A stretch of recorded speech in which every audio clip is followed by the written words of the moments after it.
Hello dental implant fans, Alena Nawrocki here with an update on All-on-4 dental treatment option. We have been receiving more questions about this. This has been becoming more popular. So today we're going to be talking about questions received from the patients regarding this option.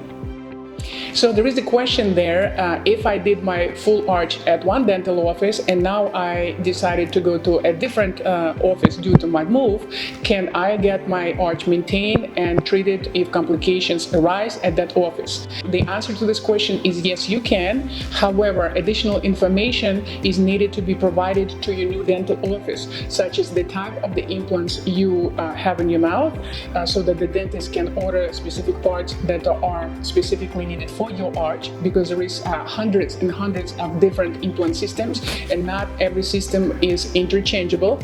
And then the second part of the puzzle is that the dentist that you are going to has to have an expertise and experience with dealing with all-on-4 arches. Not every dentist is geared to provide that kind of treatment for different reasons, due to the training or due to the lack of equipment. So you have to make sure that the dental office that you are going to is also treating this kind of patients with full arches. Thank you so much for being with us today. That was Alena Nawrocki from Dental Arts San Diego. If you happen to have more questions or interest in knowing more about this procedure and knowing about this in person, please give us a call or contact us via the website. We'll set in a consultation and you'll get all your questions answered.